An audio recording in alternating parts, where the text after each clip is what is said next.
Welcome to Lawn Care Skull Sessions for 2023. This is the most unprofessional lawn care podcast in the world. I'm your co-host, Ben from Catch Pro Australia. Joining me is the bearded lawnsman. How you going, brother? Buska, Happy New Year's, bro. Happy New Year. Jeez, 2 weeks after the fact. I know, man. It was nice to have a bit of a break, though. It was nice to have, I've been breaking and not breaking, but we just couldn't be bothered doing the podcast, could we? To be honest, it was actually quite nice just to do a bit of a family thing. I did miss catching up, but I don't, now that I'm sitting at the table, I don't mind it, but yeah. I think when last week when we were supposed to shoot, I was just like, man, I just can't get a time going. Fuck, neither could I. We've been flat out when we got back. It's just been fucking pedal to the metal, and yeah, we haven't stopped. Well, that's a lie. Today I stopped. So yeah, I'm not overly busy with physical orders right now, so it's been good, and what a better time to kick off the year now. Yeah. Before we took our little hiatus and, before we went to Christmas, we dropped a couple of good eps. Yeah. Stripe Life. Benny Brown. A couple of good ones there. Now, I thought straight off the bat we could just get our latest 5-star review. Ooh, yeah. Give it to him. You give it to him. You give it to him. I'll do it. Brother. All right, bro. So we got one here from Nick. I'm not going to go into his full name because it just goes on forever. But he says, "Hey boys, great work on the podcast. It's super informative. I've listened to every episode and got heaps of good information. Tips and tricks from it." Sorry, there was a apostrophe there. Yeah. Keep up the great work, legends. And BJ, thanks for the info. When I reached out to you about village work, I landed them. Cheers, Nick. Newcastle property and lawn maintenance. Congratulations, Nick. Well done for getting the contract over the line. Yeah. That's a good new year. Yeah, and speaking of contracts and so forth, we had a little meetup. We attended Luke Smith's event. Oh yeah, that was fun. Luke Smith from Silverstone over in WA. Now, thanks to everyone that showed up. Yeah, it was awesome. I got a bit thirsty there. I had a few beers. Yeah. It's good we had Uber. I picked up a can and it said extremely low ale or something, and it fucking tasted like shit. Oh really? It was just You're just sipping on it? Maybe those WA boys like something a bit different. Nah, well I think he did it for blokes like me that don't. Okay. So I fucking ended up with a Pepsi. Anyway, buddy. It was awesome. It was a good little meetup. Yeah, good little meetup. So thanks to everyone that attended and supported. Yeah, there was so many people after the fact were like, I didn't hear anything about this, but for a while there it was popping up all over LMCA. Don't know about the other page, but anyway, so it was a great turnout. Luke did very well. He's very much in his element. Yeah. When speaking about business and how to grow your business and the things that he's done. So congratulations on that. He's talking about maybe holding a bigger event. Yeah, taking it on the road. I think he was going to do one in Sydney, but timing just wasn't right. So well, hey, he's a WA guy and he's on his holidays. Yeah. Not to mention he booked the venue, had beers and drinks, KFC, donuts. Cookies. I was in my fucking element. It was really good of him to rent an old porn studio in the valley as well. I felt like I could have sucked a dick in there and not even felt bad about it. As long as someone put a couple of $100 in my back pocket. It was, did you see the chair? I was sitting in an emu leather chair. I picked the fucking worst chair in the entire brothel. Well, I had to get up because I don't do great sitting down for long periods of time. And then, so I started standing at the back and then I was like, now my tootsies are getting sore. So Yeah, it Where was you one just- of those things. It was like you were like the fucking cockhole in the background, just watching everything happen. Nevertheless, it was great to meet up with certain folks there. So now we do have a topic in an episode today, but we thought we'd actually kick things off with a couple of the leading stories for 2022. Yeah. Just to give us a bit of a recap. Now, we actually tried to choose 5, but really only got to 4. Yeah, it was a bit of a tough one because we wanted some that were based around contractors themselves, but we couldn't really think of another one. So by all means, if anyone has any other suggestions other than the 4 that we got, fucking reach out. There were some other bigger stories, just news and things that happened, but some of them were controversial. Yeah. So we just sort of like... I mean, they're all kind of controversial except for one. I'm just talking about in terms of contractors. Oh, and, yeah, sweet. Groups and things going on. But did you want to kick off? Did you want to kick off some of the news and things that were announced in 2022? So I think the latest. So I think this was probably, it could have been like early December, maybe November that this kind of came out. But it wasn't long ago. Yeah, so Jack Max is now going to be the distributor for the commercial line of Greenworks equipment. And is it Gary Harvey that's in charge of that sector? Gary Harvey, I believe, is our liaison Queensland rep. Okay. Maybe he's got a bigger region, but I know that he's the active one on social media. Yep. So we have spoken a little bit about Gary in the past, just like on this topic. Yep. I think he's going to do really well for the brand, and I think he's very in touch with the contractors. He's had a shop over at Jim Boomba for a long time. Yeah. Which I believe his son is now running. Oh, okay. While he's moved up in the world. Now, I got to see a lot of this stuff when I was over there, and they have a pretty impressive lineup. They've got the battery 30, they've got their battery pushies, all their new commercial battery gear, like Bippies and all that. All look pretty good. But then they had a little 32 that's a battery as well, which was interesting. What I did learn over there was, the smaller, like the batteries are not that much lighter, so most of this equipment might actually be heavier than petrol units. So we'll see. Very interesting, especially on those smaller footprint machines. How much weight? And something to note on these topics was that International Mowers was actually looking at the distribution. We were very interested. Like when we were there, like we didn't realise that there was 2 separate companies, and it's one of those things that... And wouldn't it have been bloody fantastic for yourself? Good. Like, it wasn't, like, of course, that there was, like, multiple stands that we looked at, but, yeah, that was an interesting one. And Power Up Lawn Care was also... Oh, really? Well, from what I understand...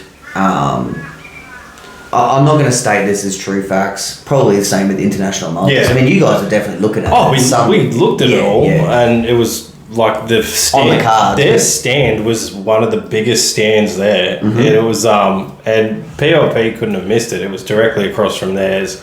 So they sort of would have been staring at it all day, thinking, "Oh, what's from what I understand, I think Jack Max already had the deal. Yeah, but maybe it wasn't set in stone, and they were out there fishing. I mean, why wouldn't they? It's the first Equip Expo since COVID, so... Something else to note on this topic is something that I wasn't aware of, but still is a co-owner of Greenworks. And I found that very interesting, only because I didn't know about it. Yeah. And what's interesting is the lineups. Yeah. You would think... If still, I know that there has to be some differential with product lineups. Yeah. But, still has they have a huge presence, global presence in all markets. Yeah. why not bring out a 30 commercial at a 32-inch batto? Yeah. You know, like, they're the things, especially if Greenworks never had distribution in Australia. Yeah. Anyways, there's obviously... Well, it's all made in the same factory, isn't it? Yeah. Yeah. Yeah. So...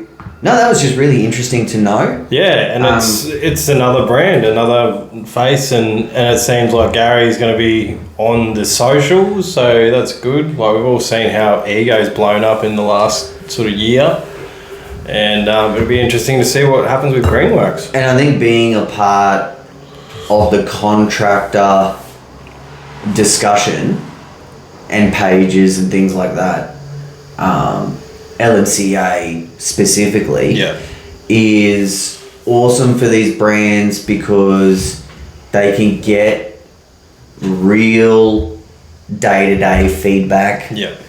And realistically, like so Ego, not to like sort of discredit Ego because they have got some fucking incredible stuff coming, but Greenworks has got a full lineup of commercial gear. Most of what people are using now in the Ego lineup is like your domestic multi, and like they're not spec'd as commercial.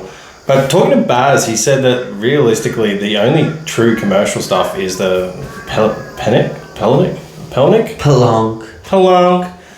No, look, I actually spoke to Baz privately a little bit before Christmas. Yeah. And one thing about this Greenworks coming into the market, the commercial range, is that it's actually going to lift brands like Ego. Yeah.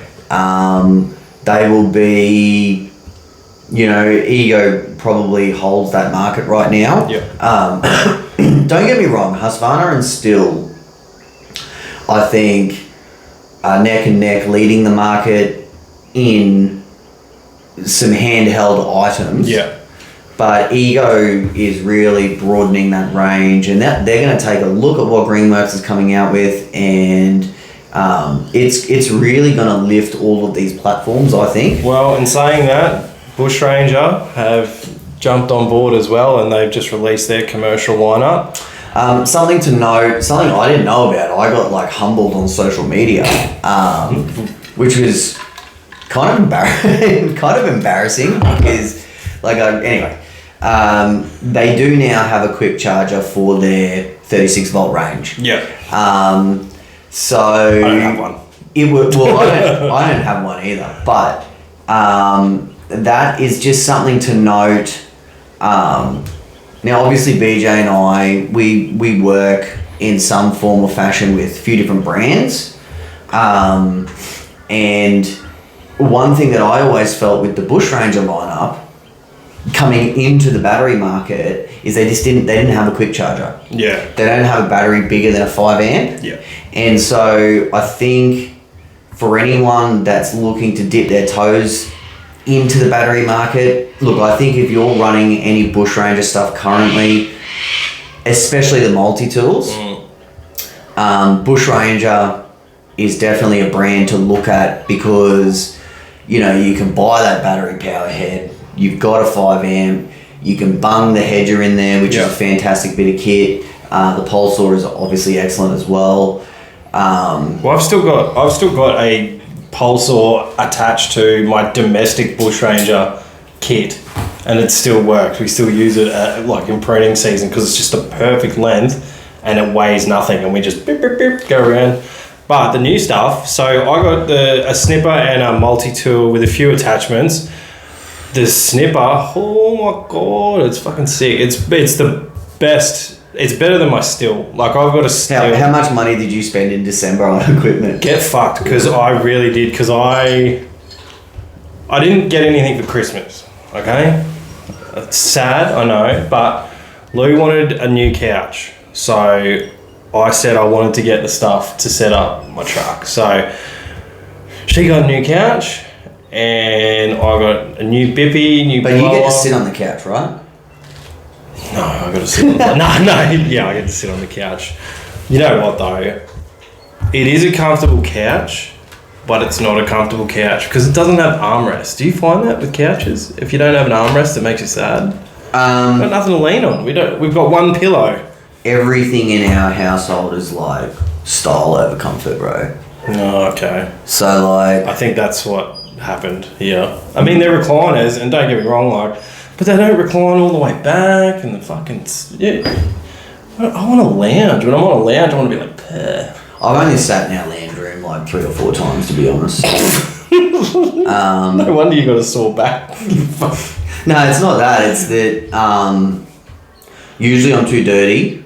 Oh yeah, that's. And I've got a dirty couch outside. And with my 3 girls, it's not like you could fucking sit there and watch an actual program anyway. So, anyways, moving on. Look, what's another top story, brother? Oh, well, we got PLP and the Gravely move.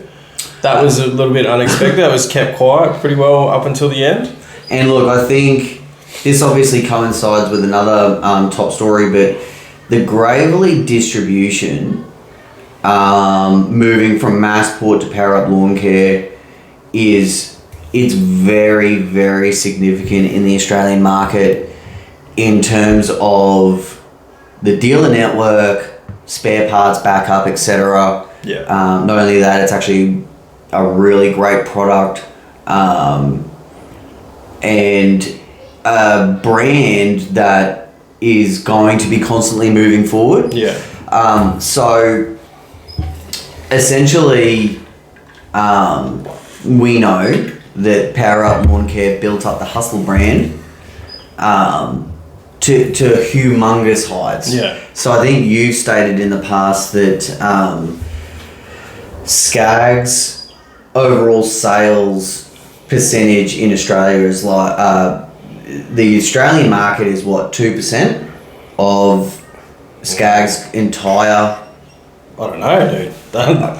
I think that's what you said. That I know that Skag, the warranty claims is like. Oh, you mean as a global thing? Yeah. So, something like 2%. Yeah. So PLP built up Hustler to like 9.6%. Okay. Which is huge. Massive. Now, we do have to note that they have 46 in America, models. No. We have to no. What we have to note is that Skag in America is a bigger brand nationwide than what Hustler is. Hustler is huge in certain pockets, but not kind of everywhere. Yeah. So the Australian market, probably absorbs some of those other, but in reality, they did a fantastic job. Gravely used to be a household name way back in Australia, and I'm confident that PLP are going to build that up the same way. Yeah, well, they can't do any worse than what fucking Briggs did. Massport. Massport, sorry. Fucking Massport. Yeah. What do you got? Well, look, I think the next notable story, and I'm sorry that to the audience that everything seems to be just big corporate buyouts, but all of this stuff is super relevant. Yeah. And realistically are the top stories. It's not like we're in the entertainment industry or anything like that. No. So this info or these stories, Yeah, I didn't have a nip slip this year that was caught on TV. Just let me get back to it. Okay, so the Toro buyout of Intimidator Industries, which is obviously the parent company of Spartan. Mm-hmm. It's noteworthy. Obviously, Toro have consumed other brands in the past, like Xmark. They seem to have done things the right way. In past buyouts. Yeah. I don't know what this means for the Spartan brand, in particular, the Bush Ranger products that are coming in. Yeah. For some reason, I just don't know. Do you have a bad feeling? Look, I have a bad feeling. Me too. I don't know anything. I could probably get in trouble for saying my thoughts, but it just seems that there's. I think the fact that Spartan's coming in as Bushranger. I understand they want to build Bushranger as a brand, and I think bringing in the Murray-Armour equipment, and putting their name on it and developing that gear for our market is really great. I'm not sure that with the way that all the markets are moving with buyouts, etc., that it's the best move to be rebranding, a zero turn. Yeah. It's that type of product that, should have told Still that. Yeah, well, the difference between this and that is that they're going to be... You think because Still's global and Bushranger's Australian? Yeah, I think that makes a really big difference. And I think the fact that, so say for example, like you're not going to see a Gravely come in as a Bushranger. No. You know what I mean? So they wanted like a smaller company that they could help work with and develop, and apparently those things are going to stay the same, right? Okay, yeah. Apparently, allegedly Toro only bought the rights for their side-by-side ATV, UTV things. I had no idea how popular those things actually were. Like, they were fucking everywhere. Like, obviously John Deere's big with those Is it a Gator, I think? The Intimidators were there. Like, fuck, I've got an Intimidator keyring for you, actually. I forgot to give you. But there was so many. Like, they... One for every brand, minimum. It was crazy, so... Yeah, and they're big sellers. Like, even talking to the Skag guys, they're like, yeah, everyone has one. Yeah, even think... so at your 40 acres that you mow, there's a caretaker there full-time, right? Fucking imagine how sick his life would be with a 4x4. Oh, he gets out in his little... Well, he used to have, a little shitbox. Fucking Datsun. A little Datsun, yeah. It was a fucking shitbox. Oh, it's horrible. But it wasn't even like a cool shitbox. It was like a proper shitbox. He'd just cruise around, just checking the fences, and then he'd get bogged. Fucking can't drive here, I'm going to get bogged. Yeah, he's like, he'll get fucking bogged. He'll have to go and get the tractor next door. I got to get the chains, boys. Yeah, you got to get the chains. Give us a push. I rocked up one morning, and the fucking thing's just sitting in the middle of a field. I'm like, oh, no. And he's fucking gone missing, and he's off getting his neighbour to fucking tow him out. I'm like, oh, fuck. So yeah, look, I think that Toro buyout is a pretty significant story. I don't think you're going to see Spartans painted red. It's funny that Toro bought it out when they were having like huge part dramas and shit. Maybe they should have invested some of that money into parts. Well, 400 million. Yeah, it's just a fucking drop in the ocean for them. 400 million was the figure. God damn. Huge congratulations to, I forgot his name, the creator of Spartan. But how's that? That's a good payday. Although the company I used to work for, PFD Food Services, apparently fucking Woolworths bought 65% of them at $650 million. Now, some people might recognise the PFD as like Collingwood. That's one of their sponsors. But yeah, I worked for them for 11 years, and they just got bought out by Woolworths, and apparently Woolworths is just coming through. They took a year, and now they're just working their way through the company, and they're changing all the procedures and everything. But we might see some of these buyouts, companies changing in the next year or so, like. Yeah, it's like these, like all over the globe in every avenue. Like I was getting emails from Hum, Hum 90, and they're like, "Oh, yeah, I've got an overdue account," and I just thought it was spam because I'm getting spammed fucking constantly. And I'm thinking, mate, I don't have a fucking Hum account, so going through everything and fucking eventually, buddy, they're like, "Oh, fucking, this is going to a debt collector," and it was Hum bought Sky MasterCard. Oh, and I had a Sky account previously, and so you know what I mean. And then not that any of our audience cares, but WWE, the wrestling. Yeah. Apparently, they might be getting bought out by Disney. Oh fuck! I saw or that. Comcast or something. Yeah. So, you know. Shit. That's and gonna that, be imagine the payday for that. Well, that's something like a 600 billion acquisition. So, you know, this stuff is happening. So Yeah. if any of you big motherfuckers want to buy Catch Pro for that much, just holler. All right, top story for 2022. BJ, what is it, and what are your thoughts on it? It was the Stanley and Black & Decker buyout of XL Industries. Now, a lot of these are a lot of the top stories are all circling around PLP. Yeah. And things that are to them. So those boys, you guys have had a year and a half. So hopefully 2023 is a little bit calmer and you guys can just do what you do and sell some fucking products. But that was a big thing. So I actually just randomly was on Google and it just came up as a story. And I was like, oh shit, that looks familiar. So I read it and I messaged you.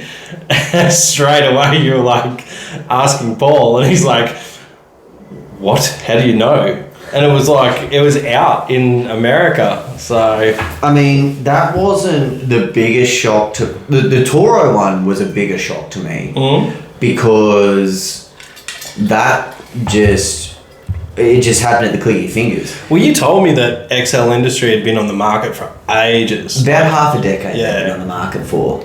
And we saw Big Dog get dissolved at some point. And so, you know, I guess it was just a matter of time. Still a big shock to me that Stanley Black & Decker would do it, only because they have a lot of brands currently. Yeah. And their brands, you know, have a fairly big presence globally. Not necessarily in the commercial market. I was going to say, it's strange. I think that Hustler was probably the best option for them because they could stay in the commercial market, but they could also take some of those sort of bottom tier machines and put them straight into their big box stores and get rid of them that way. But I mean, it's bypasses the dealer, so you know they can drop the price again. They're missing out that middleman. It's just a tough acquisition for me because, and I don't know what they do in America necessarily, but obviously you have Stanley Black & Decker, you've got DeWalt, which are sort of, you've kind of got them coming, you've got some mowers coming out now. In Australia, they have Rover, and Rover is going to be like your domestic 1 or 2 acres, you know, type of thing. They also have a lot of Cub Cadet, lower end stuff. Yep. Cub Cadet in the last 5 years have made a really, really good push in America in the contractor market to develop, you know, some of these really awesome machines. And I got to use one over there, and it wasn't bad. And if you go if you go on YouTube and have a look at notable influencers, or you know, say Dirt Monkey, Brian, there's a few others. They've really done a good job at working with some of these people to build like really credible machines. Yeah. What I found strange about it is that look, Hustler has the Super Z, which I believe is kind of in a class of its own.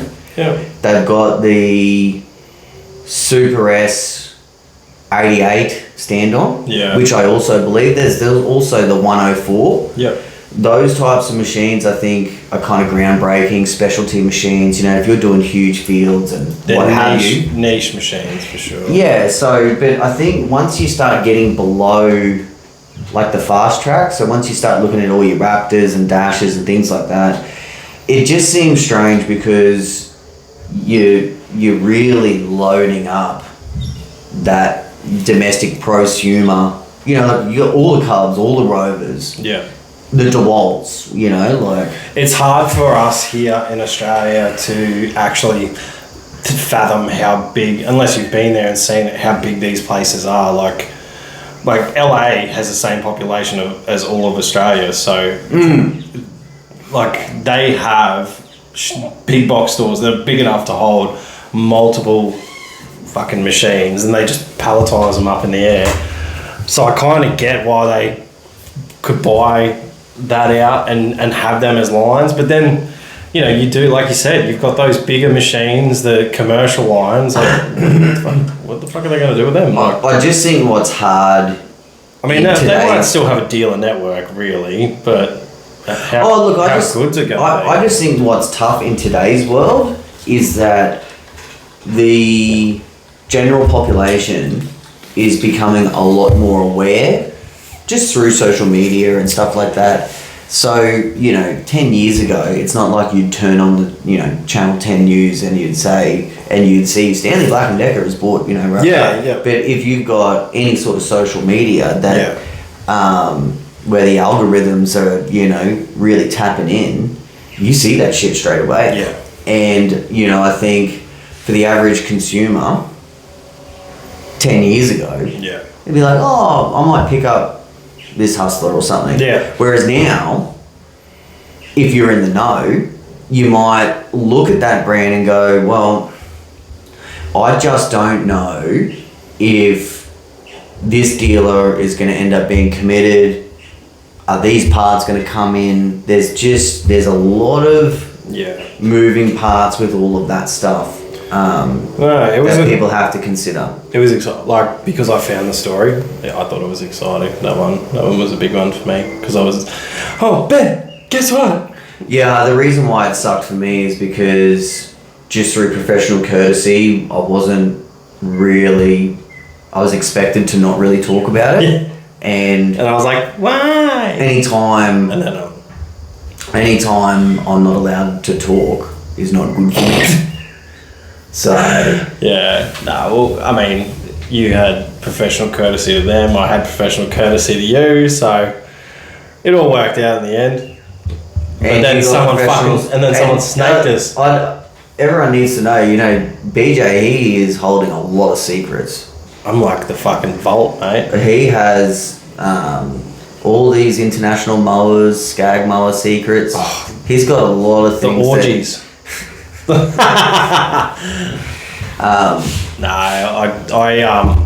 If someone tells me something in confidentiality, I'm not going to fucking blab it. It's not worth it to me. Yeah, but see, that's the thing. This was a public story.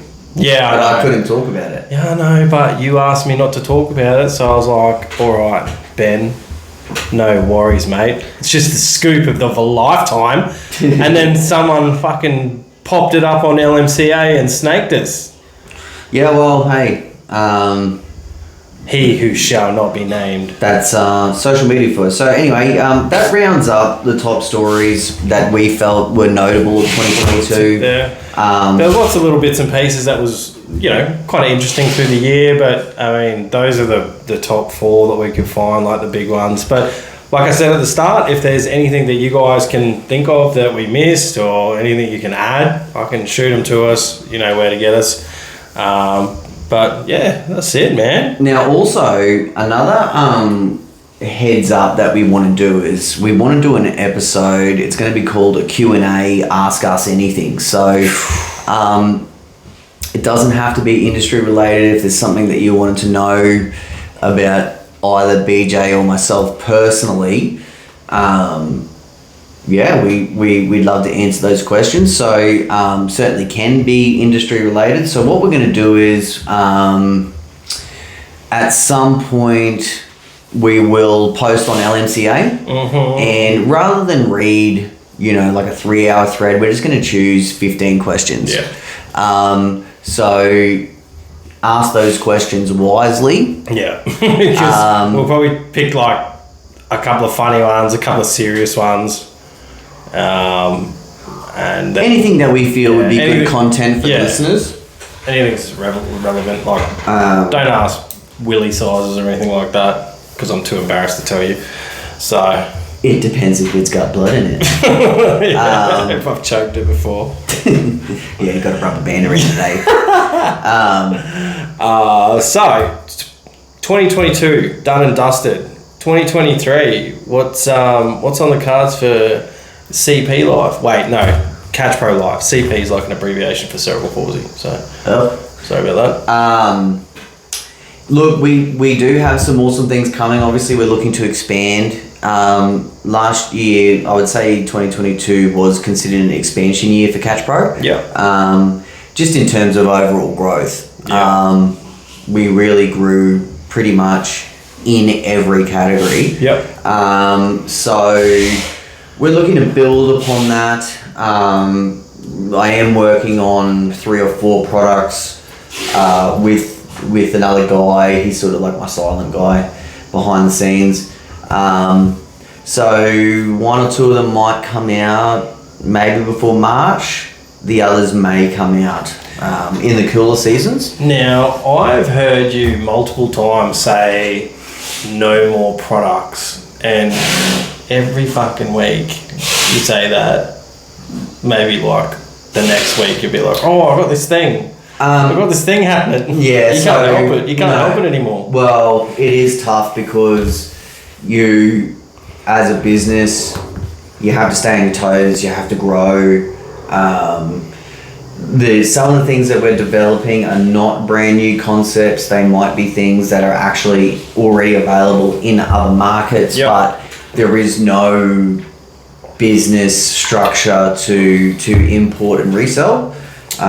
So we're trying to gather rights for certain products and do certain things.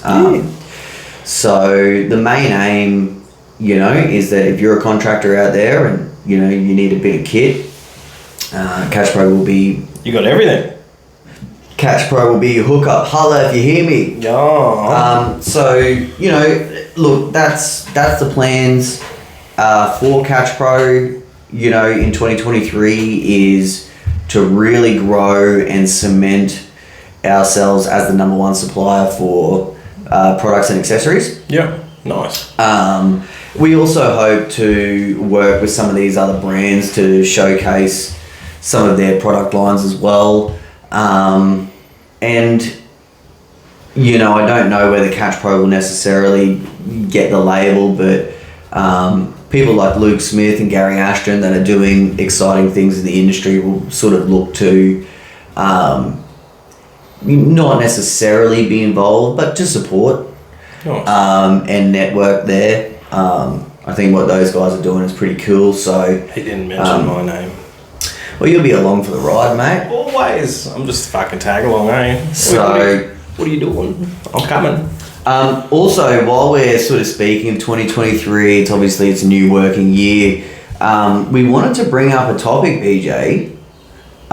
Expect the unexpected. Now, it's obviously that topic is pretty widespread. Yeah. Hey, what are you guys talking about? But what I wanted everyone to think about now, obviously, you might be a listener. And you might be completely happy and content where you are in your business, which is perfectly fine. But the people that are looking to grow and to really move forward in 2023, it's an awesome time to just look at it and just be like, what are you going to do to further your business? But at the same time, you have to be aware of these things that pop up. Oh. And you know what? The start of this year has been like a perfect example for me. Like we came off our little holiday. Like I only had a week. I expected to have 10 days, but I only had 1 week off. And got straight back into it. And someone gave me the introduction to 2 body corporates. And then, I went and quoted them. I quoted them higher than I normally would because I'm chock-a-block. And they both accepted. And since they both accepted, I've had another 3 calls from body corporates, and I'm not getting calls for $50 lawns. It's like body corporates are doing their changeover now. Which is an odd time because they usually wouldn't really be doing stuff at this time. Yeah, so after here, I've actually got another one to go and look at, and I think that makes like 5. I got a call, like I got, not an introduction, but a tip off on another village that, I've made the call to, and, I'll go and see them maybe in February, depending on if they were actually taking my details down or not. Yeah.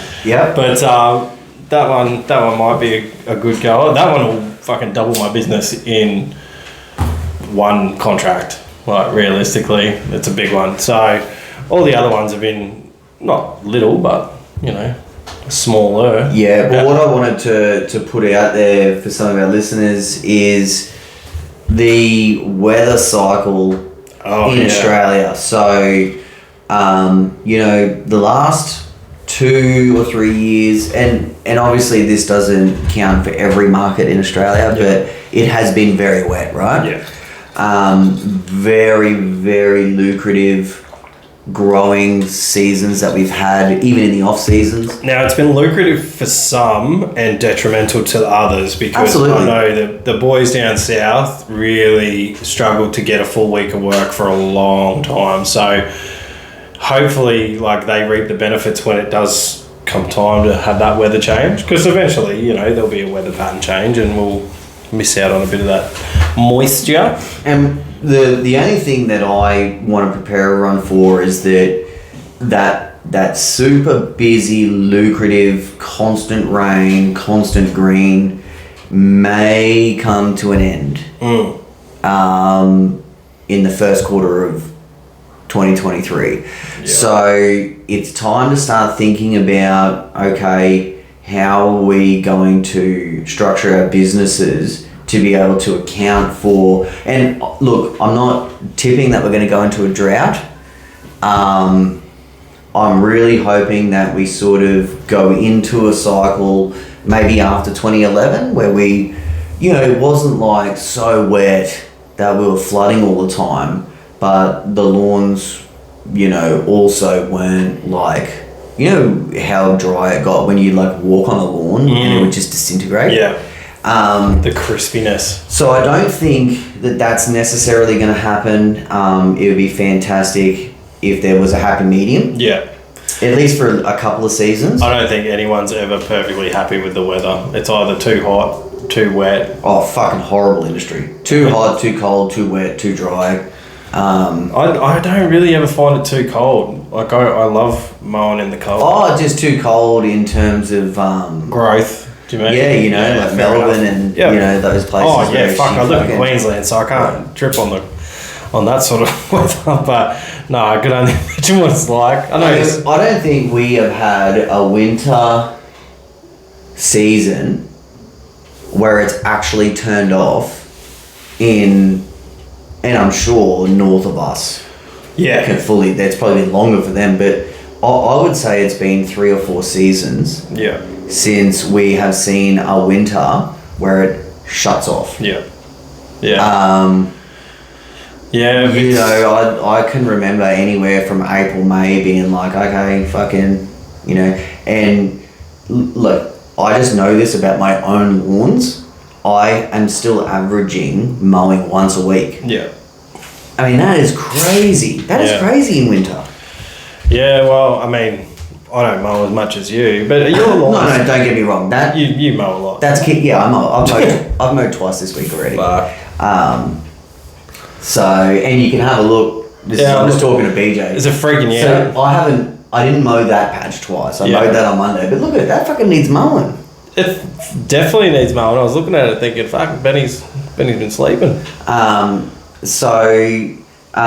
Also wanted to point out something that, like, for anyone that's sort of looking to take it to the next level, like, if you always do what you've always done, then you'll always get what you've always got. Yeah. Does that make any sense? Fucking oath it does, mate. So, sometimes if you're sort of looking to grow in different ways, you know, sometimes you got to try something that you've never done before. See what you get, and you got to take calculated risks. Well, we're trying a website, and you know what else we're trying is not having a fucking Gmail email. It's like we've had it forever, but I think it's just we got to get rid of it. I think there's just more professional ways to have an email. So I believe that too, and I think for your average business, it's fine. Yeah. We don't want to denote anyone out there that's got a Gmail. No, I've had a Gmail account for fucking 8 years and it's worked perfectly fine. But now I'm trying to fine tune things. I think like it's something that I can afford. It's something that is, you know, something that's in my mind. I'm like, yeah, I'd like to change it. So I'm tailoring things that I've never had the opportunity to tailor in my business now. More of like a back end sort of thing. Oh, and I certainly think that you're at the point that in your business where I think a website would really help you out. Yeah. Something simple, just something to bounce people back to me and my numbers. And, absolutely. Something that is a bit unexpected is, I mean, it's on everyone's lips, like the staff shortage. Now, I've spoken to 3 people this week. I mean, you've even spoken to people this week that are saying that they're struggling. Yeah, Bunty called me. Yeah, struggling for staff. Now, I'm okay at the moment, but if I get any more work, I'm going to be fucking looking.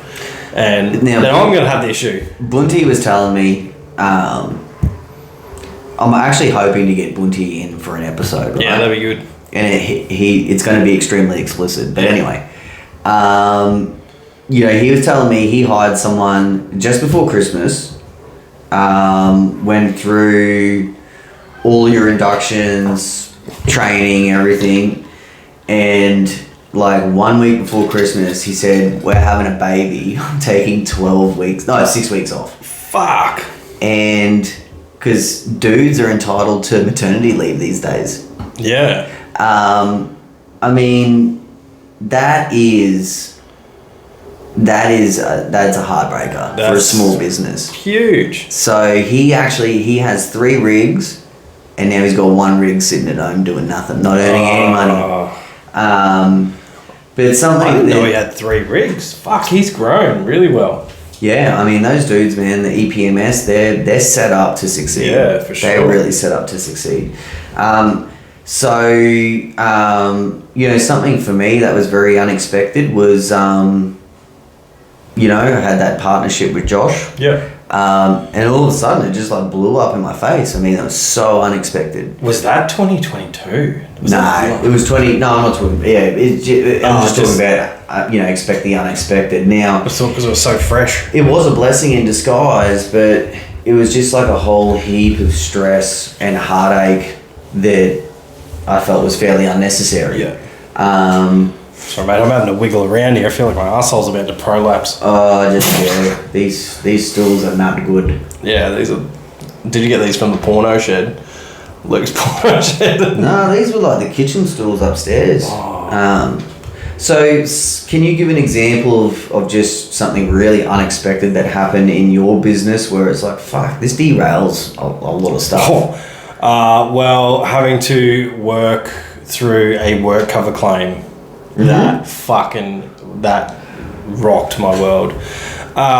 More money, more problems. Fucking oath, man. Like, it cost me a fair bit. Now, anyone who has staff, obviously you have work cover. Hopefully you have work cover. They are there to cover you and your workers. But don't be under the illusion that you're not going to have to pay. Like, it's not like when you actually have to get someone else in, train them, you have to take time out of the rest of your business to train these new staff. Eventually it adds up. It's a big cost. Like it ended up costing us thousands of dollars. Huge cost. So that was unexpected, but it is what it is. It's part of business, and you know, once I'm all fucking learned up on it now. So fucking let's hope I never have to use that knowledge. And I guess another thing for you, in terms of expected, the unexpected, was your car crash. Oh yeah, I had a fucking car crash. And that was, like you had to get rid of the rig, you had to go through insurance claims. You know what? I was just really lucky that like we've, surrounded ourselves with such a good bunch of people. Fucking Trevor Hollis from the Gold Coast, who is going through a absolute fucking cunt of a time at the moment. And I said the C-bomb, and I don't care because it is. He hit me up and he said, I've got my trailer here, man, come and grab it. And he saved my bacon big time. But everyone was really good. Top line trailers, hooked in, got me a new trailer within 3 weeks. And, that was an unexpected good thing that happened, that everyone kind of came to my aid, and I really appreciate it. So, and I don't always think that there's good ways to prepare for the unexpected, but being aware of these unexpected things that can happen, I just think puts you in a good mindset. Yeah. I think with experience, because some people shut down too. Oh yeah, like even a flat tire. Like people are like, oh fuck, I don't. And you know what? It costs you $12 to be prepared for that flat tire, to pull that fucking nail out, fix it, blow it back up. Like it's really, there's things you can do to combat those little ones, but car crash is a bit. Just make sure your insurance is paid up. That's pretty much my advice. Or at least that you have insurance, right? Yeah. Well, I mean, it's useless if it's not fucking paid up. No, so, all right, well, in light of, the expect the unexpected, let's turn the corner. What's on the cards for the Bearded Lawnsman in 2023? There's a lot of things I want to do. Realistically, we've spoken before. I've said that I want to double what I'm doing now, even though it's already 2023. The only thing I think the work is there. I think what you said to me when I first started my business is like, if you get the machine, the work will come to you. I think it's harder with staff because you have to fucking pay for these staff constantly and have to wait for the work to come in. So I think when it comes to me leveling up my business to basically double what I did last year, I think staff is going to be an issue, but that's still what I want to do. If I get this contract that I've spoken to these people about, there'll be no issues, especially with all the other little bits and pieces that we're putting on. But like I said, it's gonna take a whole new crew. Like I'll have to get another 32 or a 36. I'll have to get another rig to carry all their shit. If there's nothing on site, like I don't think there's a shed on site. Yeah, so you'll need another rig. I'll need a whole another rig. So lots of expenses, but expect. So you're looking to double. Yeah, fuck. So we'll check back in December. Yeah, and we'll see how you went. If I haven't burnt myself out trying, then it doesn't weigh on me whether I will or not. It's just I better have a go, or I'm going to regret it. I'm not getting any younger. Fair enough. So, all right. Well, look, I think that basically rounds out today's episode in terms of, recap of 2022. Yeah. Would you say it was a good year for you? Well, it was the best year. To put it in perspective, if you're just looking at the Catch Pro product, we sold more Catch Pros last calendar year than what we did in our total existence. Oh, so that's pretty good. Yeah, so and obviously, I think it was our third proper year. Yeah. We might have been around for a little bit longer than that, but it was our third proper year. And, obviously we hired a media company. We secured a few more brands. We also, extended some brands. We extended the product range. Obviously I got off the tools. Vicky became more involved. we became less involved with, you know, product reviews and influencer type stuff like that. You know, I mean, for me, you know, being who I am, just taking on the Instagram was a pretty big step for me. Yeah. Because,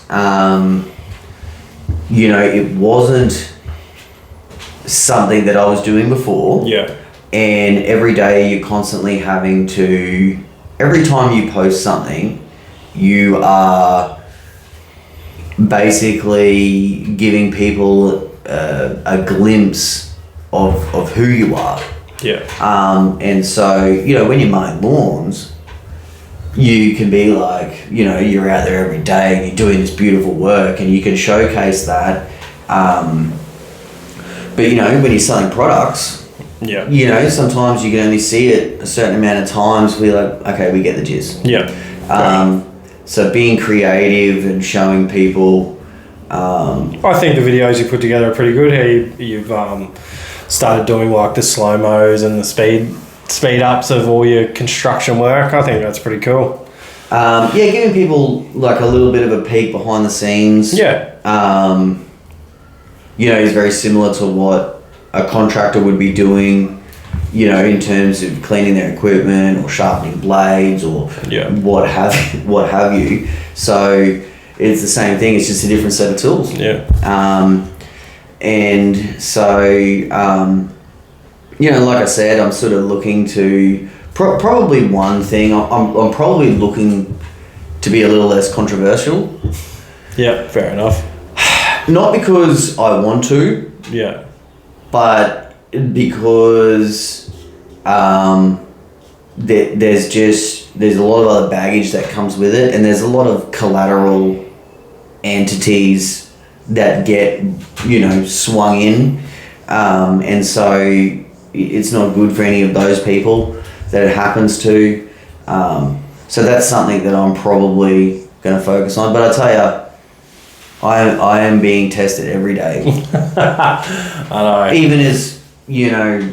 Even yesterday. Yeah. You know, I put up this video. Someone's done an excellent job of showing the Catch Pro, you know, picking up all these leads, and I know the video. And someone has to comment and say like, oh, you know, why would you? Oh, I don't, you know. And like I said, for me, I can understand some of those points, but I think just when you're talking about a marketing video, like if that person is not a customer, if they're not in that market and their business is not set up for that particular thing, they get nothing out of being negative. Yeah. They don't get anything out of it. I get it.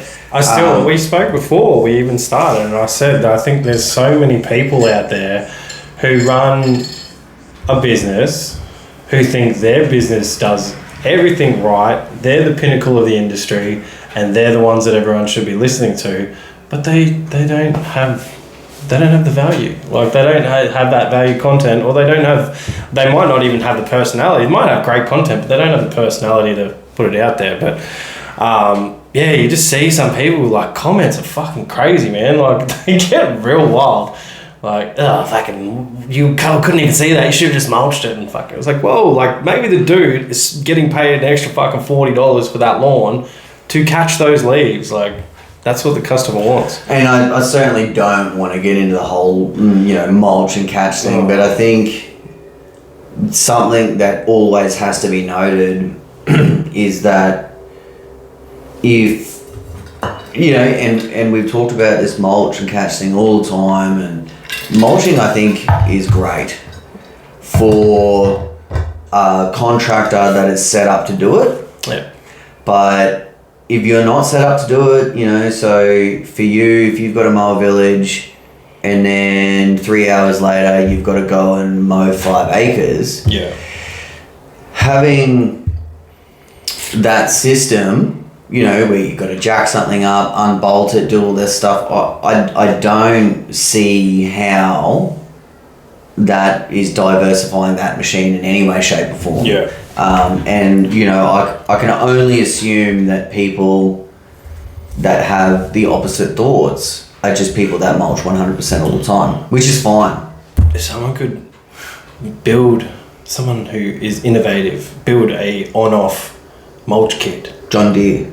Yeah, but Mulch on demand. No, it's sick, it's man. it's the different baffles, isn't it? It's all about the baffles and their baffles swing around and shit. Yeah, I saw it. I saw the fucking. I got to flick the switch. I think Cub have something similar. You know that crazy fire Cub.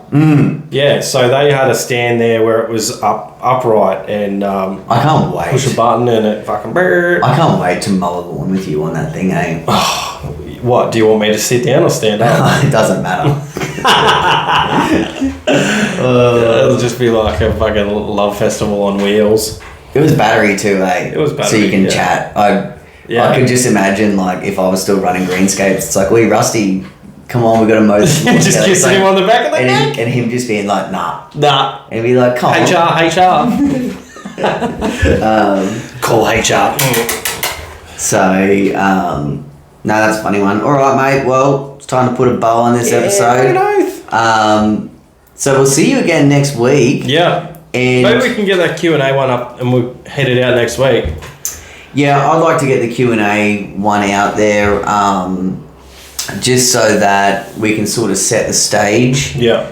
I think it'll be a fun episode. We get to read, 10 or 15 comments. What if we get like 150 fucking questions? Should we do like maybe a couple? Like I said, you got to make the questions good. Yeah. We might only get 5 and completely shit the bed with it. So, Bark.